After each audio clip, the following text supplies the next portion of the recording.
இந்த இனிய மாலை பொழுதில் நடைபெறுகின்ற கருத்தரங்கத்தில் தலைமையேற்று சிறப்பித்துக் கொண்டிருக்கின்ற அருமைக்குரிய தோழர் குரல்மொழி அவர்களே, மேடையிலும் எதிரிலும் அமர்ந்திருக்கின்ற தமிழ் ஆர்வலர்களே, தமிழறிஞர்களே, அனைவருக்கும் வணக்கம். கிட்டத்தட்ட நாம் பேசுறது எல்லாமே 2 பேர் 3 பேர் பேசிட்டாங்க. எல்லாம் எல்லாத்துக்கும் அடிப்படை காரணம் என்னன்னா, நிலை தலைப்பு தமிழின் நிலை. இந்த தமிழின் நிலை எங்க இருக்கு, எப்படி இருக்குங்கிறதுக்கு எல்லாருக்கும் அடிப்படை பொதுமக்கள் தான். இதுதான் எல்லாருமே சொல்லியாச்சு. தமிழ் மொழி கல்விக்கு எதிர்ப்பு யாருன்னா நாம் தான், பொதுமக்கள் தான். தமிழ் ஆட்சி மொழியில இல்லாத காரணம் என்ன, எவ்வளவு அரசாங்கம் ஆணை போட்டாலும் அதை ஏற்றுக்காது நாம தான். அதே போலதான் வழிபாட்டிலும் பாத்தீங்கன்னா, நாம ஐயா சொன்னாங்க மூட நம்பிக்கையை பத்தி. நம்ம ஆங்கில மூட நம்பிக்கை, நம்ம மக்கள் அந்த மூட நம்பிக்கை தான் முதல்ல. இந்த வழிபாட்டுல தமிழ் இருக்கா அப்படின்னு சொன்னா 2 வகையில பார்ப்போம். திருக்கோவில்ல பாத்தீங்கன்னு சொன்னா அங்க நிச்சயமா தமிழ் இல்லை. அங்க நம்மளே போகும்போது என்ன பண்றான், அங்க போய் வழிபாடு பண்றதுக்கே போறது இல்லை. அது ஒரு மளிகை தலை மாதிரி ஒரு தேங்காய் பழம் வாங்கிட்டு அவங்க கொண்டு கொடுக்கும் போதே அவர் கேட்பார், ஐயா பேர் என்ன நட்சத்திரம், உடனே நாம ஏதோ சொல்லுவோம். அது மாதிரி வரிசையா 10 பேருக்கு தட்டை வாங்கிட்டு கேட்டுட்டு அங்கேயே அவர் சொல்லி முடிச்சிருவாரு. இவர் சொல்ற சங்கதி அங்கேருந்து இறைவனுக்கு போயிடும் அப்படின்னு நாமக்கு ஒரு மகிழ்ச்சி. பேர் முருகானந்தமா, நட்சத்திரம் ரைட் முடிச்சாச்சு. அது அவரு அங்க சரி. அதற்கு பிறகு அங்க போய் ஏதோ அச்சத்திரம் பண்றாருன்னா அஸ்தோத்திரம் பண்ணுவாராட்டி சகசரநாம நட்சத்திரம். அது என்னன்னு நமக்கு தெரியாது. இது தினசரி வழிபாட்டில் நடக்கிறது. சிறப்பு வழிபாட்டுன்னு சொன்னா நம்ம இன்னைக்கு நம்ம எல்லாருக்கும் தெரியறது குடமுழுக்கு விழா. குடமுழுக்கு பத்தி நமக்கு எல்லாம் தெரியும். ரொம்ப சிறப்பா இப்ப கூட ஒரு வாரத்துக்கு முன்னாடி நம்முடைய திருச்செந்தூர் குடமுழுக்கு நடந்துச்சு. பாத்தீங்கன்னா பிரம்மாண்டம், பெரிய பிரம்மாண்டம். அதை பத்தி தினமலர்ல ஒரு பக்கம் இருந்தான். எனக்கே ஆச்சரியம். தினமலர்ல அதை பாராட்டி எழுதிருந்தான். தினமலர்ல அது பாராட்டி என்ன காரணம்னா, 200 பேர் சிவாச்சாரியர்கள் அந்த வேள்வி சாலையில அந்த யாக கூட்டத்துக்கும் அதுக்கெல்லாம் உட்கார்ந்தவங்க 200 பேர். அது மாதிரி அது சொல்லவே வேண்டாம். ஒரே ஒரு மாற்றம் என்ன நடைபெற்றா, தமிழ் வழி தான் நடத்தணும்னு சொல்லி நம்ம மணியரசன் போன்றவர்கள் மற்றும் சத்யபாமா இவங்க எல்லாம் போய் அங்க தகராறு பண்ணும் பொழுது, இப்ப நேற்று முன்தினம்னா பாத்தீங்கன்னா நாளைக்கு திருப்பரங்குன்றத்துக்கு கூடமுழுக்கு, நாளை தினம் காலையில அவங்க சத்யபாமா நேற்று போய் அங்க போயிருக்காங்க. அவங்கள போட்டு அடிச்சு விரட்டிருக்காங்க. யாரு, அந்த வேலிச்சாலை இருக்கக்கூடிய சிவாச்சாரியர்கள். அங்க பாத்தீங்கன்னா முழுக்க போய் கேட்கவே வேண்டாம். எல்லாம் அங்க வேள்விச்சாலை முழுவதும் அங்க சம்ஸ்கிருதம் தான். இங்க முடிச்சுட்டு கடம் எடுத்துட்டு போய் மேல குடமுழுக்கு செய்வாங்க, கும்பாபிஷேகம் எல்லாமே கீழே. ஆனா நம்முடைய சட்டம் ஒண்ணு இருக்கு.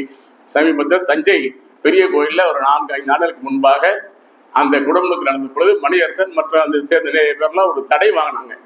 அப்ப நம்ம உயர்நீதிமன்றம் என்ன சொல்லியிருக்குன்னு சொன்னா, குடமுழுக்கிலும் சரி அல்லது வேள்விச்சாலையிலும் குடமுழுக்கு முடிந்த பிறகு கருவறையை ஊற்றுகிற எல்லா நிலையிலுமே வடமொழியில் சொல்கின்ற சமஸ்கிருத மொழிக்கு இணையாக சமமாக தமிழில் வேதியர்களை ஓதுவார் இல்லை, ஓதுவார் கிடையாது, வேதியர்கள் தமிழ் தெரிந்த அந்த அச்சகர் பயிற்சி பெற்றவரை வைத்துக் கொண்டு சமமாக இருக்கணும்னு சொன்னாங்க. அது எங்கேயா இருக்கான்னு கேட்டா எங்கேயுமே இல்லை. இப்ப என்ன ஒன்னே ஒரு மாற்றம் ஏற்பட்டிருக்குன்னா, ஒரு 5-6 ஆண்டுகளுக்கு முன்னாடி எல்லாம் பாத்தீங்கன்னா இந்த குடமுழுக்கு பாத்தீங்கன்னா அந்த சிவாச்சாரியர் வேலி சல்லைய மந்திரம் சொல்லுவாங்க. அதை ஒளிபெருக்கையில் அவங்கள்ட்ட வச்சிருவாங்க. வெளியே இருந்து கேட்கும் போது சமஸ்கிருத மந்திரம் நம்ம காதுல கேட்கும். இப்ப அது இல்லை. ஒரு 60 ஓதுவார்களை வச்சு தமிழ்ல பாட சொல்றாங்க அங்க. அது மட்டும் தான் வெளியே கேட்கும். அந்த நமக்கு தான் கேட்குமே தவிர அந்த உள்ளார் நடக்கிற வேள்விச்சாலை முழுக்க முழுக்க சமஸ்கிருதம் நடக்குது. அதே மாதிரி அன்னைக்கு நீங்க பாத்துக்கலாம், காலையில திருப்பரங்குன்றத்துல பாத்தீங்கன்னா எல்லாரும் போறோம் அதான் போறான். நம்மாலும் ஒருத்தர் கூட கிடையாது. இதுல வேடிக்கை என்னன்னா, அவங்க சொல்லுவாங்க அது கோவிலுக்கு மேல திட்டு போட்டுன்னு சொல்லி. ஆனா அவங்க குடத்தை ஊத்தும் போதே பாத்தீங்கன்னா அந்த போட்டோகிராஃபரை பார்த்துட்டே ஊத்துவா புகைப்படக்காரரை. அந்த புகைப்படக்காரர் என்ன ஜாதிங்கிறது அவங்களுக்கு தெரியாது. அவங்க மட்டும் ஏறலாம். ஆனா தமிழ்ல சொல்லக்கூடிய ஒரு ஓதுவாரோ ஒரு வேதியரோ ஏறக்கூடாதுங்கிறது தான் இன்னைக்கு நிலைமை.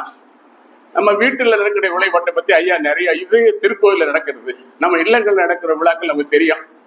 கொஞ்சம் நம்ம வீட்டுல ஏதாவது கொஞ்சம் கஷ்டம் மன கஷ்டம் ஏதாவது இருந்துச்சுன்னா இவங்கதான் நம்ம பெண்கள் இருக்காங்களே, அவங்க போய் ஐயர்கிட்ட கேட்பாங்க, ஒன்னும் பயப்படாதீர்கள், நம்ம ஆத்துல ஒரு நல்ல கணபதி ஹோமம் செஞ்சிடலாம், கணபதி செஞ்சா எல்லாம் முடிஞ்சிடும்.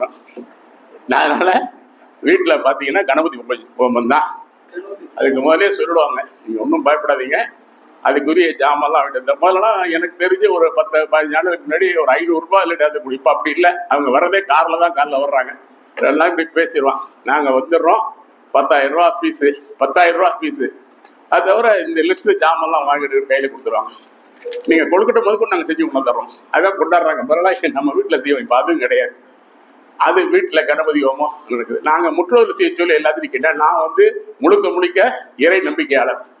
அதனால இப்ப நிறைய பாத்தீங்கன்னா திருவாசக முற்றோதல் நிறைய நடக்குது. நிறைய இடங்கள் ரொம்ப சிறப்பா இருக்கு, ரொம்ப மகிழ்ச்சியா இருக்கு. திருவாசக முற்றோதல் நம்முடைய சுந்தரமூர்த்தி நாயனாருடைய அவருடைய பதிகங்கள்ல முற்றோதல் பண்றாங்க. ரொம்ப மகிழ்ச்சியா இருக்கு, காலையில இருந்து மாலை வரையும். ஆனா அந்த முற்றோதல் பண்ணும்போது மட்டும் அந்த பாட்டு பாடுறாங்க. அவங்களை கேட்டா நீங்க நிறைய பெண்கள் நான் கேட்பேன், இது எதுக்காக இங்க வரீங்கன்னு கேட்டா, ஏதோ கேட்டா புண்ணியம் கிடைக்கும் அப்படிதான் சொல்றோம். சரி, இந்த பாட்டை 2 பாட்டையா நீங்க போய் கோயிலுக்கு போய் பாடுறீங்களான்னா யாருமே பாடுறதில்லை. எல்லாத்துக்கும் அடிப்படை காரணம் என்னன்னா, ஐயா சொன்ன மாதிரி மூளை செலவு செய்யப்பட்டு, நம்ம மூளை செலவு என்ன ஆச்சு, நீங்க அவளை வச்சு பண்ணாதான் எந்த காரியமும் சுகமா இருக்கும். இல்லை, புள்ளம்பாடிக்கு பக்கத்துல ஒரு திருக்கோயில், ஒரு 6 மாதத்துக்கு முன்னாடி அங்க ஒரு குடமுழுக்கு.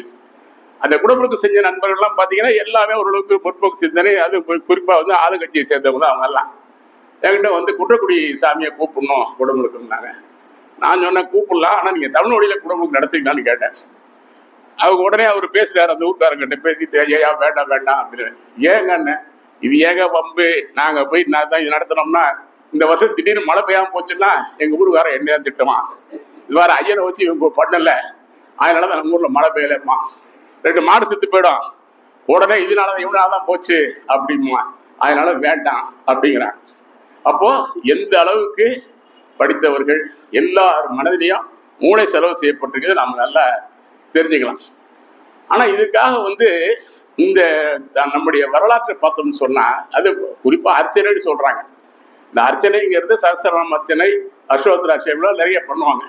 இது என்ன, அது நம்ம சொல்றாங்க. இதை அழகா தமிழ்ல போற்றின்னு சொல்லி நிறைய நம்ம கிட்ட பாடல்கள் இருக்கு. நம்முடைய நால்வர் பெருமக்கள் அந்த பாடினது பூரா தமிழ்ல போற்றி. அது குறிப்பா நம்முடைய நாவுக்கரசர் பெருமானுடைய திருத்தாண்டகம்ன்ற பகுதி எடுத்தீங்கன்னா அது முழுக்க போற்றி தான், வேற எதுவுமே இருக்காது. அந்த அவர் காலத்திலேயே அந்த தமிழ்ல வடமொழி இருந்த போற்றி பாடணுங்கிறத பண்ணார். மற்றபடி அந்த அர்ச்சனைன்னு சொல்லக்கூடியது நாமாவளின்னு சொல்லுவாங்க. அந்த நாமாவளியை தான் நம்ம போற்றின்னு சொல்றோம். அந்த போற்றியே சொல்லலாம், அது சொன்னா ஒன்றும் தவறே இல்லை. நம்ம நாவுக்கரசர் பாடல் எடுத்து பாடலாம், எவ்வளோ இருக்கு. நம்ம சிவபிரகாஷ் சாமிகள்னு சொல்லி, நம்ம துறைமங்கலம் சிவபிரகாஷ் சாமிகள் நம்ம பெரம்பலூர் பக்கத்தில் இருக்கு. அவங்க வீரசைவ மரபை உடையவர்கள். அவர் நிறைய பிரபலங்கள் இல்லை, இந்த மாதிரி நிறைய நூல்கள்லாம் எழுதியிருக்காங்க. ரொம்ப அர்ப்பணியா இருக்கும். அவர் கற்பனை களஞ்சியம்னே பேரு, கற்பனை களஞ்சியம் சிவபிரகாஷ் சாமிகள். அவர்கிட்ட போய் கேட்டாங்களாம், எந்த மொழி சிறந்தது தமிழுக்கு, குடமுழுக்கு, நம்முடைய திருக்கோயில்களுக்கு, அதே மாதிரி இல்லங்களை வழிபாடு இது சிறந்தது சொல்லும் பொழுது சிவபிரகாஷ் சாமியுடைய ஒரு பாட்டு சொல்றாங்க பாருங்க. விளங்கிட பகிர்ந்த மெய்யுடை முக்கன் சிவபெருமான், காரண உரை எனும் ஆரண மொழியோ. அந்த சிவபெருமானுக்கு பண்ணுகின்ற அந்த வழிபாடு எந்த மொழி சிறந்தது? ஆதிசீர் பரப்பும் வாதவூர் அண்ணல் மலர்வாய் பிறந்த வாசக தேனோ. வாதவூர் அண்ணல் மாணிக்க வாசகர், மாணிக்க வாசகர் பாடிய வாசகத்தேனோ, திருவாசகத்தேனோ அல்லது யாதோ சிறந்தது என்று விளைவுகிறாயின் வேதம் ஓதி, வேதப்படுத்தி என்று சொன்னால் நீர் பெருக்கி நெஞ்சம் நெக்குருகி நிற்பவர் நாம் காண்கிறோம். அந்த வேதத்தை சொல்லும் பொழுது கண்ணீர் பெருக உள்ளம் உருகி நெக்குருகி நிற்கின்ற யாரையும் நான் பார்த்ததில்லை. ஆனால் நெஞ்சம் திருவாசகம் இங்கு ஒரு கால் ஓதி, திருவாசகத்தை இங்கு ஒரு கால் ஓதினால் கங்குல் மனமும், அதாவது பாறை போன்ற மனமும் கரைந்து கண்கள் எல்லாம் தொடுமணல் கேணிகின்றார்.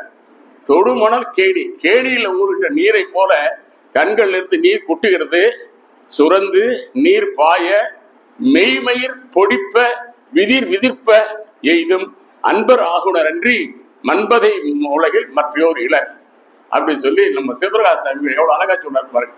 வேதம் பெருசா திருவாசகம் பெருசான்னா, வேதம் சொன்னா ஒன்றும் இருக்காது, ஆனா திருவாசகம் சொன்னா நம்ம உடல்ல கண்கள் இறைவனோடு நாம் உண்டு இருக்கிறோம் அப்படிங்கிறத ரொம்ப அழகாக அங்க சொல்றார். சரி, இந்த தமிழை வளர்ப்பதற்காகவே நம்ம தமிழ்நாட்டில் பார்த்தீங்கன்னா 18 ஆதீனங்கள் இருக்காங்க. 18 ஆதீனங்கள். அவருடைய நோக்கம், அவருடைய அந்த அமைப்பை நிறுவனம் இருக்கிறது காரணமே தமிழையும் சைவத்தையும் வளர்க்க வேண்டும் தான். சைவம் என்பதாக திருநெறிய தெய்வத்தமிழ் அப்படின்னு சம்பந்தருடைய வாக்கு. அந்த திருநெறிய தெய்வத்தமிழை வளர்ப்பது தான் அந்த நோக்கம். அவங்க தான் இதை செய்யணும். மக்கள் மத்தியில இந்த ஒரு 400 ஆண்டுகளா அந்த கருத்துக்களை அவங்க பரப்பிட்டாங்கன்னு சொன்னா இந்த மூட நம்பிக்கையிலிருந்து நாம கொஞ்சமாவது விலகி இருக்கலாம். 50 விழுக்காதாவது நாம விலகி வந்திருக்கலாம். சிவன் தான் பெரிது, சிவனையும் என்று சொல்லக்கூடிய சிவனே முழுமுதற் கடவுள் என்று சொல்லி நம்பி இருக்கக்கூடிய ஆதீனங்கள் அந்த சிவனுக்குரிய அந்த திருமுறைகள் என்று சொல்லக்கூடிய 12 திருமுறைகளையும் முறையாக மக்களிடத்துல கொண்டு போய் சொல்லியிருந்தார்கள் சொன்னா, அல்லது இவருடைய மாநாடுகளிலோ அவருடைய விழாக்களிலோ அவர்கள் அதை ஏற்றுக்கொண்டார் என்று சொன்னால் நிச்சயமாக அந்த 50 விழுக்காராவது மாறி இருக்கலாம் 400 வருஷத்துல. ஆனா என்ன நடக்குதுன்னு கேட்டீங்கன்னா, அவங்கதான் முதல்ல வடமொழி வேணும்னு சொல்றது அவங்கதான் வடமொழி தான் இருக்கணும் அப்படின்னு சொல்லி இது சில ஆதிரங்கள் அதுக்கு சொன்னதை ஒரு குறிப்பா சொல்றேன் பாருங்க. வடபுலத்திலிருந்து அந்தணர்கள் அழைக்கப்பட்டது பூஜைக்காக அல்ல, அவர்கள் வேதம் ஓதுவதற்காகவே அழைக்கப்பட்டார்கள்.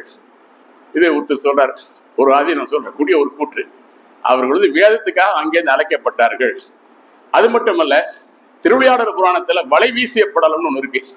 அதுல இறைவன் உமாதேவிக்கு இறைவன் அங்க நல்ல கருத்துக்களை சொல்றான். அப்படி சொல்லும் பொழுது, நல்ல பொருளை சொல்லும் பொழுது, அவங்க தமிழ் சொல்லும் பொழுது அவங்க ரொம்ப மகிழ்ச்சியா கேட்டாங்களாம். ஆனா வேதம் சொல்லும் பொழுது ரொம்ப கவனக்குறைவா கேட்டாங்களாம்.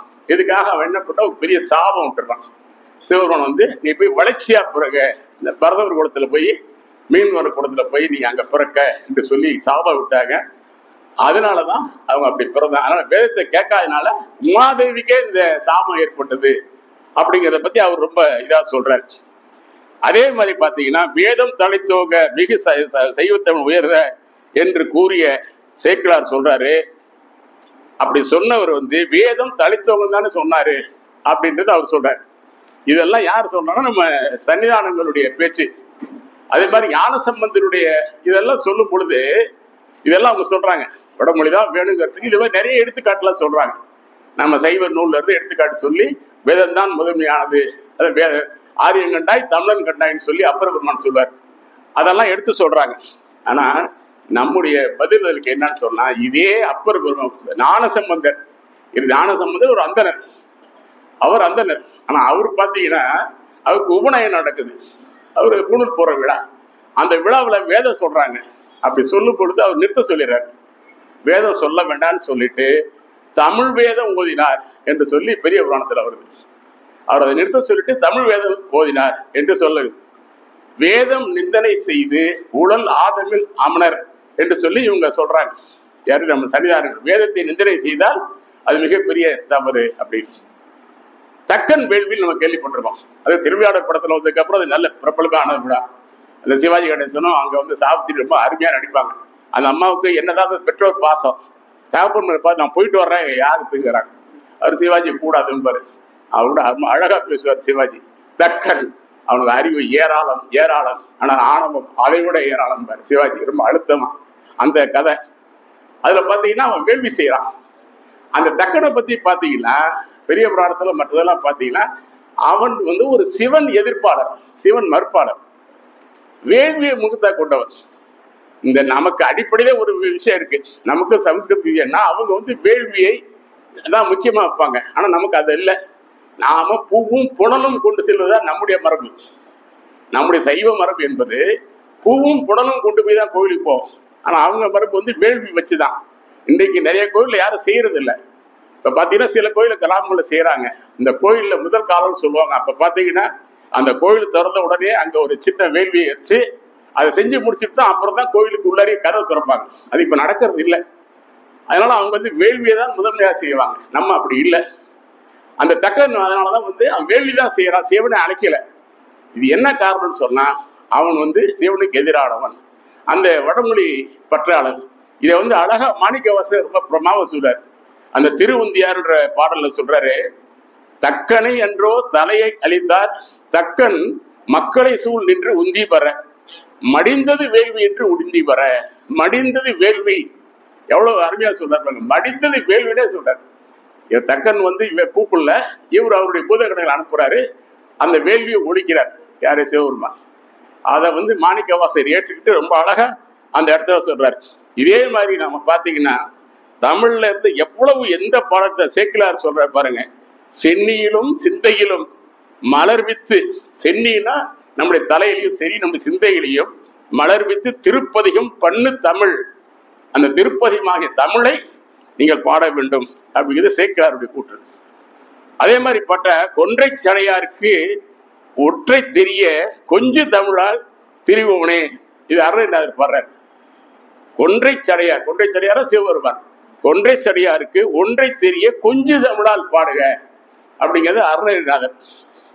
அதே மாதிரி வன் தமிழால் எழுதுமறை மொழிந்த பிரான், வன் தமிழால் எழுதுமறை மொழிந்த பிரான் யாருன்னா முருகன் வந்து அவர் தகப்பனாருக்கு அறிவுரை சொல்றாரு.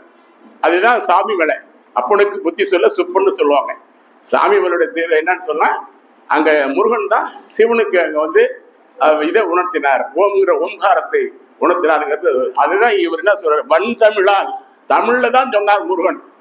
யாருக்கு? தந்தைக்கு தமிழில் தான் சொல்றாரு. எழுது மறைங்கிறாரு. அது வடமொழி என்பது எழுதா மறை, அது எழுதப்படாத மறை. ஆனா தமிழ் என்பது எழுதுகின்ற மறை. இதை ரொம்ப அழகாக நம்முடைய தாய்மார் அடிகள் சொல்றார். இப்படி நம்ம எவ்வளவோ எடுத்துட்டு போட்டோம்னா பாடல், நம்முடைய தமிழ் பாடல்கள் பூராமே புலவன் கூறும் தமிழ் செவி தாழ்ந்து கேட்டான். யாரு? இந்த புலவன் கூறும் தமிழ் செவி, தமிழ் செவி தாழ்ந்து கேளா அந்நிலை மனக்களிப்புற்று அன்முகம் படைத்தவன் கோமான். இது அதேதான். அவனுடைய தந்தைக்கு வந்து சிவபெருமான் எப்படி கேட்கிறான்? தாழ்ந்து கேட்கிறான் காதல் கொடுத்து. எதை? தமிழை. புலவன் கூறும் தமிழ். இது வந்து முருகன் தமிழை தாழ்ந்து கேட்டதாக இது திருவிளையாடல் புராணத்தில் வரக்கூடிய ஒரு செய்தி. மொழிக்கு மொழி தித்திப்பாக மூவோர் சொல்லும் தமிழ் கேட்கில் திருச்சபைக்கே மூடனே புலம்புவது முற்றுவானே என்று தாய்மான சொல்றேன். இப்படி பாத்தீங்கன்னா நம்முடைய தமிழ்ல எல்லா பாடல்களையும் பாத்தீங்கன்னா தமிழை தான் உயர்த்தி சொல்றாங்க. பெரிய புராணத்துல இருந்து நிறைய நான் சொல்லலாம். சரி, இது ஒரு பக்கம் இருக்கட்டும். இந்த தமிழ் வழிபாட்டை எதிர்த்து நம்முடைய அரசாங்கம் எவ்வளவோ பண்ணியிருக்காங்க.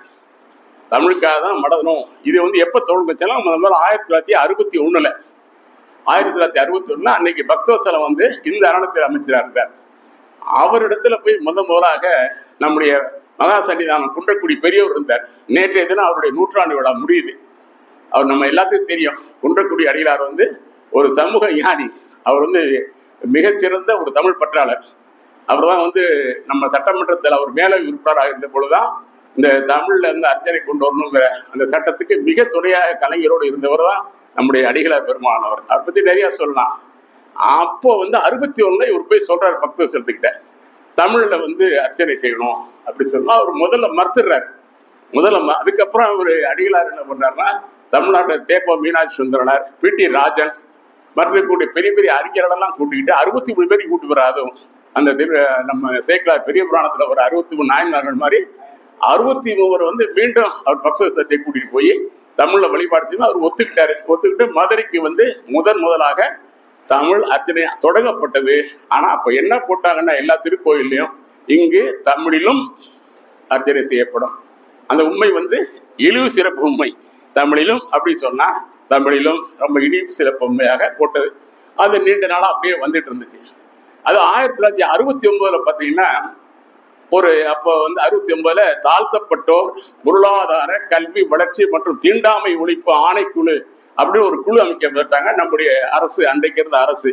அதுல என்ன பண்ணாங்கன்னு சொன்னா, அது எல்லா தாழ்த்தப்பட்ட மக்களுடைய கல்வி வளர்ச்சி பற்றி பொதுவா சமூகத்துல எல்லா அமைப்புகளையும் நீங்க வந்து ஒரு ஆய்வு செஞ்சு கொடுக்கணும் சொல்லும் பொழுது அந்த ஆணைக்குழு எல்லாத்தையும் பார்த்துட்டு குறிப்பா திருக்கோயில்ல இருக்கக்கூடிய போய் பார்த்த பிறகு அவங்க தான் முதலாக இந்த அர்ச்சகர்களை வந்து பரம்பரை முறையை ஒழிக்கணும் அப்படின்னு சொல்லி தமிழக அரசுக்கு ஒரு அறிக்கையை பரிந்துரை பண்றாங்க 1969. அதன் பிறகு 1971 இங்க நான் நினைக்கிறேன் சாத்தூர் ஒரு ஊர்ல விருதுநகர் இருக்கக்கூடிய ஒரு ஆணையர், இந்த அறநிலையத்தை சேர்ந்த ஒரு ஆணையர் என்ன பண்றாரு, ஒரு சுற்றறிக்கை அனுப்புறாரு. எல்லாம் அவருக்கு உட்பட்ட அந்த கோயில் எல்லாமே தமிழில் மட்டும்தான் அர்ச்சனை பண்ணணும் அப்படின்னு ஒரு சுற்றிக்கப்பட்டார். தமிழிலும் இல்லை. அல்ல, அந்த பகுதிக்கு துணை ஆணையர் யு சுப்பிரமணியம் ஆணையர் அவரு. அந்த பகுதிக்கு மட்டும் தமிழிலும் இல்ல, தமிழ்ல மட்டும்தான் பண்ணு. அதை எடுத்து உடனே கோர்ட்டுக்கு போனாங்க. அதை எடுத்து கோர்ட்டுக்கு போறாங்க. அதை எடுத்து கோர்ட்டுக்கு போன பிறகு அதுல ஒரு 7 பேர் பட்டர்கள் வந்து கோயிலுக்கு போய் அந்த ஒரு கேஸ் இருந்து கடைசியில் அது வந்து தமிழிலும் பண்ணலாம் வடமொழியிலும் பண்ணலான்னு தான் நீதி தீர்ப்பு வந்துச்சு. அடுத்தது பாத்தீங்கன்னா 1979 கலைஞர் வந்து நீதிபதி மகாராஜன் அவருடைய தலைமையில ஒரு குழு அமைச்சார். அதுல கிருபானந்த வாரியார் இருக்கார். 12 பேர் அமைச்ச ஒரு குழு. அந்த குழு வந்து தமிழ்நாட்டிற்குரிய திருக்கோயில்கள்ல வழிபாடு நடத்துவது தமிழா வடமொழியா அப்படிங்கறத ஆய்வு செய்து கொடுக்கணும்னு சொன்னாங்க. அவங்க ஆய்வு செய்து ஒரு நீண்ட அறிக்கையை கொடுத்தாங்க. ஆனா அது இன்றைக்கு வரையும் எங்கேயோ கிடக்குதே தவிர அந்த அறிக்கையை எடுத்து அந்த அறிக்கை பரிந்துரை என்ன ஆச்சுன்னே தெரியாது. சரி, அடுத்தது பாத்தீங்கன்னா 1960-62 60 காமராஜர் முதலமைச்சர் இருக்கும் பொழுது இந்து மத அறநிலையத்துறை ஆணைய குழு அப்படின்னு ஒரு குழு அமைச்சு அவங்க போய் இதை பார்க்க சொல்றாங்க இந்த கோயிலை. அது காமராஜர் காலத்துல. அப்ப அதை வந்து அதுல இருந்தவர் யாருன்னு கேட்டா sir CP Ramaswamy Iyer. CP Ramaswamy Iyer நல்லா புரிஞ்சுக்கணும். சிபி ராமசாமி ஐயர் அந்த குழுவை ஏற்றுக்கிட்டு கோயிலெல்லாம் சுற்றுப்பயணம் வந்த பிறகு அவருடைய அறிக்கையினுடைய சாரம் என்னன்னு சொன்னா, அர்ச்சகர்கள் பரம்பரை முறையில் அமர்த்துவதால் கோவில்களில் சுரண்டல்கள் விளைந்திருக்கின்றன. இதை சொல்றது யாரு? சிபி ராமசாமி ஐயர். அர்ச்சகர்கள் பரம்பரை முறையில் அமர்த்துவதால் கோவில்களில் சுரண்டல்கள் விளைந்திருக்கின்றன. பல்வேறு கோவில்களிலும் சமய அமைப்புகளின் வழிபாட்டில் புனிதத்தன்மை கூட இதனால் அழிந்து விட்டதுங்கிற இவர்களால வந்து கோயிலில் இருந்த புனிதத்தன்மை கூட அழிந்து விட்டது. எனவே இம்முறையை உடனே மாற்றி அமைக்க வேண்டும் அப்படின்னு சொல்லி அவர் வந்து பரிந்துரை பண்றார். இந்த பரிந்துரைக்கு அடிப்படையில அப்போ ஒரு அரசாணை பிறப்பிக்கப்படுது. எல்லா கோயிலும் இதான் செய்யணும்னு. அது காமராஜ் ஆட்சியில் அது அப்படியே நின்று போச்சு. அதன் பிறகு பாத்தீங்கன்னா கலைஞர் ஆட்சியில தான் முதலாக அனைத்து ஜாதியினரும் அர்ச்சராகலாம் அப்படிங்கிற ஒரு சட்டத்தை கொண்டு வர்றாங்க. அந்த சட்டம் எப்படி எப்படின்னா, இந்து மத அறநிலையத்துறை சட்டத்தில் 51 பிரிவு 51, 55, 116 இந்த பிரிவுகளில் திருத்தம் கொண்டாடுறாங்க. இந்த பிரிவுகளை திருத்தம் கொண்டாடினாக்கா அனைத்து ஜாதியிலும் ஆட்சியர் ஆகலாம். அது இந்த 57, 55 தான் ஹிந்து ஹெச்ஆர்என்சி ஆக்ட். அது நம்ம பொதுவான சிவில் சட்டம் இல்லை, ஹெச்ஆர்என்சி ஆக்ட். அறநிலையத்துறை சட்டத்தின்படி இந்த 3 சட்டத்தின்படி கொண்டாடுறாங்க. இதை எதிர்த்து தமிழ்நாட்டு ஜிஆர்ல இருந்து ஏறத்தாழ ஒரு 16 பேர் வந்து அப்பீல் போறாங்க. அது உயர் நீதிமன்றம் முடிஞ்சு உச்ச நீதிமன்றம் போகுது. உச்ச நீதிமன்றத்துல இதை வந்து தீர்ப்பு. அப்ப வந்து அங்க இருந்த தலைமை நீதிபதி சிக்ரின் பேரு. அவர் என்ன தீர்ப்பு கொடுக்குறாருன்னா, இந்த பிரிவுகளை வந்து அவர் ஏற்றுக்கல. அவர் ஒத்துக்கிறாரு வந்து அர்ச்சகர்கள் ஆகலாம். ஏன்னு கேட்டீங்கன்னா, திருக்கோயில் இருக்கக்கூடிய பணியாளர்கள், அது உள்துறைன்னு சொல்லுவாங்க. இந்த உள்துறைன்னு சொல்றது என்னன்னா, அது அர்ச்சகர்கள், அங்க இருக்கக்கூடிய சமையல் செய்யற அவங்க, அப்புறம் கூட இருந்து வேலை செய்யறவங்க, மேளம் வாசிக்கிறவங்க எல்லாமே உள்துறை. இவங்க எல்லாம் ஓதுவார்கள், எல்லாம் உள்துறை சேர்ந்த சிவாச்சாரியர் எல்லாமே உள்துறை. அந்த உள்துறையுடைய பணியாளர்கள் எல்லாம் யார் நியமிக்கிறாங்கன்னா, அப்ப வந்து அரங்காவலர்கள் நியமிப்பாங்க.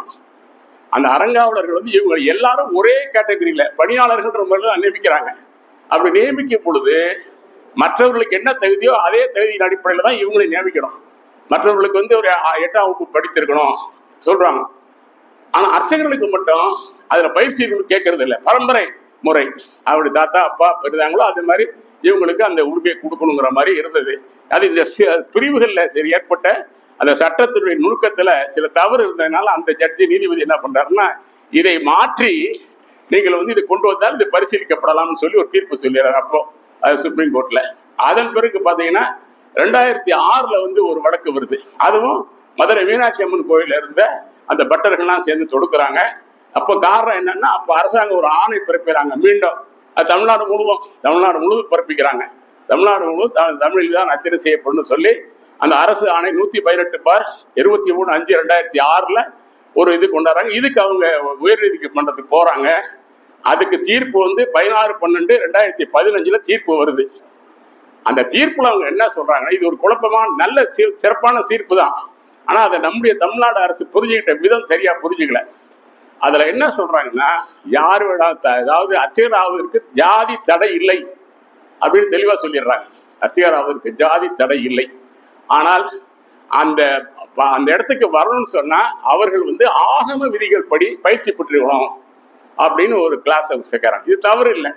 ஏன்னா ஒவ்வொரு மருத்துவர் ஆகணும்னா 5 ஆண்டு படிக்கணும், ஒரு வழக்கறிஞர் ஆகணும் அவங்க 3 ஆண்டு படிக்கணும். அது மாதிரி அர்ச்சகர் ஆகணும்னு சொன்னா அதுக்கு ஒரு பயிற்சி பள்ளியில வரணும்னு சொல்லி ஆகம பள்ளி அது ஏற்கனவே இருக்கு. அது ஏற்கனவே நம்மகிட்ட ஆகம பள்ளின்னு அவங்க ஜெயலலிதா ஆரம்பிச்சாங்க, செயல்படல் அவங்க. அதன் பிறகு கலைஞர் ஆட்சியில் ஆகம பயிற்சி பள்ளி தொடங்கியாச்சு. அதனால ஆகம பயிற்சி பள்ளியில் பயிற்சி பெற்றவர் தான் இங்க வரணும் அப்படின்னு சொல்லிட்டு அவங்க என்ன சொல்லிடுறாங்கன்னா, இந்த ஆகமங்கள்லாம் என்ன அப்படிங்கிற ஒரு குழப்பம் வருது. இதுதான் நீதித்துறையுடைய குழப்பம். இந்த ஆகமங்கள்லாம் என்னன்னு கேள்விக்குறி. ஆனா ஆகமம் என்னன்னு இன்னைக்கு யாருக்குமே தெரியாது. நீங்க ஒவ்வொரு கோவில்லையும் போய் அந்த கோவிலுடைய நடைமுறைகள்லாம் என்னன்னு கேட்டீங்கன்னா, இது எனக்கு தெரிஞ்சு எனக்கு ஒரு 30 ஆண்டுகளுக்கு முன்னாடி கோவிலுக்கு போனா கேட்டாங்க, அந்த ஐயரை கேட்ட சொல்லுவார் இது காமிகாயனத்தை உள்ளது அப்படின்லாம் சொல்லி. ஆனா இன்னைக்கு ஓரளவுக்கு பெருமாள் கோயில்ல சொல்றாங்க. பெருமாள் கோயில் கிராமங்களுக்கு போய் கேட்டா கூட இது இந்த அந்த வைணவ முறைப்படி இந்த ஆகமத்துக்கு உட்பட்டது. ஆனா நம்ம சைவன் கோயில யாருக்குமே தெரியாது. இவன் 4 வருஷம் அவன் கேட்டா நான் பாடசாலை வேத பாடசாலை படிச்சு சொல்றேன்னு சொல்லுவான். அது வேத பாடசாலையில இருந்து ஆகமம் படிச்சிருக்கணும், அது பேர் கூட அவனுக்கு தெரியாது. 28 ஆகமங்கள் இருக்கு, காமியம் உட்பட 28 ஆகமங்கள். அந்த ஆகமங்களுடைய பேரே இன்னைக்கு இருக்கிற அர்ச்சகர்களுக்கு யாருக்குமே தெரியாது. பேரே தெரியாம இருக்கும், அதுக்கு உள்ள இருக்க என்ன தெரியும். ஆனா நம்முடைய தமிழகத்தினுடைய கோயில்கள் எல்லாம் ஆகம விதிப்படிதான் நடக்கணும் அப்படிங்கிறது இவங்களும் சொல்லிட்டே வர்றாங்க. ஒவ்வொரு வழக்கிலையும் சொல்றது என்னன்னா ஆகம விதி ஆகம விதி ஆகமம். அப்பதான் அவங்க ஹைகோர்ட்ல என்ன உயர்நீதிமன்றத்தில் சொல்லிட்டாங்க, சரி அப்பனா முதல்ல நீங்க வந்து இந்த ஆகமம்னா என்ன. மொத்தம் தமிழ்நாட்டுல ஏறத்தாலும் 36,000 கோயில் இருக்கு. இந்த 36,000 கோயில்ல 274 கோயில் தான் நம்முடைய 4 நாள் பாடப்பட்ட தலங்கள். அப்பர் ஞான சம்பந்தர் மாணிக்கவாசர் சுந்தரபுர சாகியார் பாடக்கப்பட்ட தலங்கள் வந்து 274 தான். இந்த 224 தவிர இந்த 274 தான் போட்டிய. ஏன்னா இந்த 224 தான் நிறைய வருமானம் வரும். அதனால இந்த 224 கோயில்ல வர்ற அர்ச்சகர்கள் தான் பிரச்சனை பண்ணுவாங்க. இந்த மீதி இருக்கிற 35,000 சில கோயில் இருக்கு பாருங்க, அதை பத்தி யாரும் கவலைப்படுறதே இல்லை. அங்க பண்டாரங்கள், அங்க இருக்க பூசாரியார் யார் வேணாலும் அங்க பண்ணிட்டு இவங்க எல்லாம் அங்க பெருசா வருமானம் வராது. இந்த 274 கோயில் தான் நாம செஞ்சு பெரிய கோயில் எல்லாம் இங்க இருக்க பெரிய கோயில் எல்லாம் இருக்க பார்த்தா 274 கோயில். அதனால அவங்க என்ன சொல்றாங்க, ஆகமங்கள் குறித்து விளக்கமாக ஆகமங்கள் என்ன சொல்லப்பட்டிருக்குது, தமிழ்நாட்டில் எந்தெந்த கோயில் ஆகம கோயில்கள், இதை விளக்கமா அரசாங்கம் சமர்ப்பிக்குது. இது சொல்லி 2015 ஆயிடுச்சு. அதன் பிறகு அரசாங்கம் ஒரு குழு போட்டாங்க. இப்ப கூட நம்ம இப்ப வந்திருக்க தமிழக அரசு கூட ஒரு குழு போட்டாங்க. நம்முடைய சக்திவேல் முருகனார் இப்ப சமீபத்தில் பார்த்தீங்கன்னா அந்த குழுல இருந்தவரை இப்போ ஒரு 20 நாளைக்கு முன்னாடி பார்த்தீங்கன்னா அவங்க நீக்கிட்டாங்க. நம்ம தமிழ்நாடு அரசு நீக்கிடுச்சு. நம்ம தமிழ்நாடு அரசு அறநிலைத்துறையை அவரை நீக்கிட்டாங்க. ஏன்னா அவர் ஒண்டிதான் இன்னைக்கு தமிழ்நாட்டிலே ஆகமங்களை பத்தி கொஞ்சம் தெரிஞ்சவர். அவர் தான் ஆகமங்கள் தெரிஞ்ச அவர் கிருபானந்த வாரியாருடைய அண்ணன் மையம் என்ன நினைக்கிறேன், ஆகமங்களை பத்தி கொஞ்சம் தெரிஞ்சவர். அவர் அந்த குழுல இருந்தாரு. ஆனா இவர் இருந்தா இந்த குழுல வந்து இதா சொல்லிடுவாருன்னு சொல்லித்தானா என்னன்னு தெரியல, அதை நீக்கிட்டாங்க அவரை மட்டும். அப்ப இனிமேல் எப்ப கண்டுபிடிக்கிறது? இப்ப அதனாலதான் பாத்தீங்கன்னா இந்த இது வந்து இன்னும் முழுமை பெறல. இன்னைக்கு அனைத்து ஜாதியில அச்சதாகிறது முழுமைப்படாததுக்கு ஒரு காரணம் என்னன்னா, இப்ப கடைசியா நடந்த வழக்குல அந்த உயர்நீதிமன்றம் சொன்னது என்னன்னு கேட்டா, நீங்க ஆகமங்கள் கோயில கண்டுபிடிக்கணும், ஆமா இது யாராலையும் முடியாது. அதனாலதான் பெண்டிங் அப்படி இருந்துட்டு இருக்கு. அதே மாதிரி பாத்தீங்கன்னா அதுக்கு பிறகு வந்து தஞ்சாவூர் குடமுழுக்கு நடக்கும்போது 2015 தான் நம்ம மணியரசன் மற்ற அவரோட சேர்ந்த சில பேர்லாம் சேர்ந்து ஒரு பெரிய வழக்கு போட்டு அது உயர் நீதிமன்றத்தில் சிறப்பான தீர்ப்பு கொடுத்துருக்காங்க. அதுதான் இப்ப நடைமுறையில் இருக்க தீர்ப்பு. ஆனா அவங்க வழக்கு போட்டது எதுக்குன்னா, இந்த அர்ச்சனாவுக்காக போடல, தமிழ்ல வழிபாட்டு நடத்துறதுக்காகவோ அல்லது இதெல்லாம் கேட்கல. அடுத்து அவங்க கேட்டது குடமுழுக்கு தமிழ் நடக்கணும் அப்படிதான் அவங்க வழக்கு போட்டாங்க. அந்த வழக்குல வந்து நம்முடைய நீதிமன்றம் சொன்ன கருத்து என்னன்னு கேட்டா, அந்த வேள்வி சாலை அங்க இருக்கக்கூடிய மேல கோபுர கரசு கூட்டக்கூடிய அந்த தண்ணீர் மற்றும் கீழே இருக்க கருவறையில அதை உடனே வந்து ஊத்துவாங்க. அது ரொம்ப பேர் தெரியாது. எல்லாரும் மேல கலசு தண்ணி ஊத்துற போயிடுவாங்க. ஆனா அது முடிவு அப்படி இல்லை. குடமுழுக்கு முடிவு என்பது மேல இருந்து கீழே வந்து அந்த கருவறைக்குள்ள போய் அங்க இருக்கக்கூடிய அம்மனுக்கு சாமிக்கு முதல்ல அதை திருடி அங்க ஊற்றுறதுக்கு அப்புறம் தான் அது முடியும். அதனால இந்த 3 நிலையிலும் வேள்வி சாலையிலையும் சரி, மேல குடமுழுக்கு கலசத்துக்குலையும் சரி, கீழே கருவறையிலையும் நீர் ஊற்றும் பொழுது வடமொழிக்கு சமமாக தமிழ் வேதியர்கள், ஓதுவார் வேற வேதியர் வேற, இந்த தமிழ் பயிற்சி பெற்ற ஆகம பயிற்சி பெற்ற வேதியர்கள் இவங்க சமமா உட்காந்து தமிழ் வழிபாடு நடத்தணும் அப்படிங்கிறதான் கோர்ட்டினுடைய நீதிமன்றத்தினுடைய தீர்ப்பு. அதுவும் நடைமுறையில் வரல. அவங்க எல்லா கோயிலையும் இப்போ ஒவ்வொரு கோயில் நடக்கும்போது பார்த்தீங்கன்னா அவங்க போராட்டம்லாம் பண்ணி இப்போ நேற்று கூட பார்த்தீங்கன்னா நாளைக்கு திருப்பரங்குன்றத்தில் பற்றி அந்த சத்யபாமான்னு அவங்க வந்து மேச்சேரியில் இருக்காங்க. மேச்சேரியில் இருக்கக்கூடியவங்க அவங்க தமிழ் வேத பாடசாலை ஏதோ நடத்துகிறாங்க. அவங்க போய் அங்கே போய் தகராறே பண்ணிட்டாங்க, உள்ளே போயிட்டாங்க. எங்கேயா தமிழ் அதை கேட்கணும்னா இவங்களை பிடிச்சி அடிச்சு கிடிச்சு வெளியே வச்சுட்டாங்க. நேற்று முன்பு நடந்த செய்தி. இப்படி பார்த்தீங்கன்னா இப்படி நீதிமன்றத்தின் வழியாக நமக்கு கிடைக்க வேண்டிய இந்த உரிமைகள்லாம் கூட பார்த்தீங்கன்னா அங்கங்கே அப்படி போய் நிற்கிது. சரி, இதுக்காக தமிழ்நாடு அரசு வந்து பயிற்சி பள்ளி ஒன்று வச்சிருக்காங்க. அது ஐயாவுக்குள்ள தெரியுமோ தெரியாது தெரியல. அந்த பயிற்சி பள்ளியில பாடத்துகள் எல்லாமே சமஸ்கிருதம் தான் இருக்கு. நான் 2-3 பேர் அதில் பயிற்சி பார்த்த பையனுக்கு கேட்டேன், அங்கே என்னப்பா சொல்லி தராங்க என்னன்னு.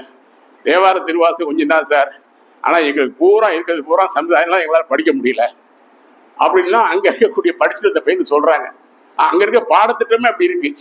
ஏன்னா காரணம் இதுக்கு அடிப்படை என்னன்னு கேட்டீங்கன்னா இந்த ஆகமம்ன்ற ஒன்று வச்சுக்கிட்டு தான் இதை வந்து ஏமாத்திக்கிட்டு முடிக்கணுமா சொல்லிட்டே வர்றாங்கன்னு வச்சுக்கேன். அதனால இந்த தமிழ் வழிபாட்டுக்கு இன்றைக்கு இடையூறாக இருப்பது இந்த ஆகமம் தான். இந்த ஆகமத்தை பற்றி ஒரு சிறப்பான ஒரு விளக்கம் நமக்கு கிடைச்சிருச்சுன்னு சொன்னா, இப்ப இவங்க பாருங்க, இவங்க வந்து வடநாட்டுக்கு போனீங்கன்னா அங்க வந்து சாமியை கட்டி தழுவி நம்ம வழிபாடு செய்யலாம். குறிப்பா காசிக்கு ஐயா நாம எல்லாம் 2-3 தடவை போயிருக்கேன். அங்க போனீங்கன்னாவே அந்த கருவறையில கட்டி தழுவி பண்ணலாம். அவங்க வடநாட்டுக்காரங்க மகாதேவ் மகாதேவ் மகாதேவ்மா, நாம வந்து தென்னாடுடைய சிவனையை போற்றி எந்நாட்டை இரவா போற்றியுமா, அவங்க எல்லாம் மகாதேவ் மகாதேவ்னு சொல்லுவாங்க. அந்த அங்க இருக்குது இல்லையா. இப்ப அங்க இவங்க ஏன் கேட்க மாட்டேன்னு சொன்னா அங்க போய் கேட்க முடியாது. இவங்க ஒன்னே ஒண்ணு ஆகமத்தை பிடிச்சிக்கிறாங்க.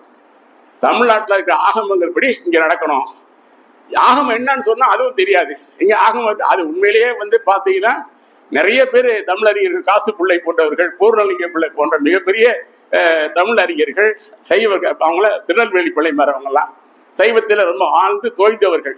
மாபடி சிவஞான முடியார் பெரிய மாபாடி எழுதினவர், சிவஞான போதத்துக்கு மிகப்பெரிய உரை எழுதினவர். அவங்க எல்லாருமே சொல்லிட்டாங்க ஆகமத்தை பத்தி நாம வந்து விட்டுடுங்க அதை. ஆனா இவன் ஆகமத்தை ஒன்னே ஒண்ணு இல்லாத ஒண்ணு சொல்லிட்டு இருக்கிறதுனாலதான் இந்த தமிழ் வழிபாடு என்பது நமக்கு நிறுத்திடுமையா முறையாவும் இல்லாம போயிட்டது என்பது ஒரு வருத்தத்துக்குரிய செய்தி. அதே போல நம்ம மக்கள் மனதில் இருந்தும் இந்த நம்ம எல்லாரும் சொன்னாங்க 3 பேரும் நடிகர் ஐயா, செல்வராஜ் ஐயா, நம்ம திரும்ப 3 பேர் சொன்னாங்க நம்ம மூளை செலவு செய்யப்பட்டிருக்கிறது. இந்த மூளை செலவு செய்யப்பட்ட விளைவுதான் இன்னைக்கு கூட பாத்தீங்கன்னா நம்ம அதை கொஞ்சம் வெளிப்படையாக சொல்லலாம், தப்பு இல்லைன்னு நினைக்கிறேன். இன்னைக்கு நம்ம இந்த மாதிரி குடமுழுக்குகள்லாம் நடக்காம பாத்தீங்கன்னா காரணம் என்ன? முதலமைச்சருக்கு அந்த உணர்வு இருக்கு, அவங்க குடும்பத்தில் எல்லாத்துக்கும் இருக்கா? இப்போ நேற்று முன்தினம் பாத்தீங்கன்னா 21 அவங்க பிராமண பெண்களை உட்கார வச்சு அவங்க பூஜை பண்ணாங்க. அது வடு பூஜைன்னு சொல்லுவாங்க, இது சொல்லுவாங்க, வடமொழியில சொல்லுவாங்க. அதனால என்ன ஆயிடுச்சு, என்ன காரணம்? இவங்க ஏதாவது கோயிலுக்கு போடலாம், அங்க இருக்க சிவாச்சி அம்மா ஐயாட்ட சொல்லிடுங்க, அவன் வந்து இந்த மாதிரி சம்ஸ்கிருதம் சொன்னா அது சிவன் இந்த ஆயிடும், நம்ம ஆட்சிக்கே எதையாவது சொல்லி இவங்களுக்கு பயம் வந்துருது. பெண்களுக்கு தான் முதல்ல இந்த பயம் வருது. இந்த பயம் வந்து அது அவ்வளவு தூரம் போய் நிற்கிது. அது அப்படியே அறநிலைத்துறை வாயிலா போய் இப்படியே வருது. எனவே இந்த வழிபாட்டுக்கு தடையாக இருக்கக்கூடிய ஆகமங்கள், அடுத்து வழிபாட்டுக்கு தடையாக இருக்கக்கூடிய நம் மக்கள் மகளிர் ஏற்பட்டக்கூடிய அந்த மூளை செலவை இவைகள்லாம் நீங்கினால்தான் தமிழ்நாட்டில் தமிழ் வழிபாடு வளரும் என்று சொல்லி வாய்ப்புக்கு நன்றி சொல்லி விடைபெறுகிறேன். நன்றி.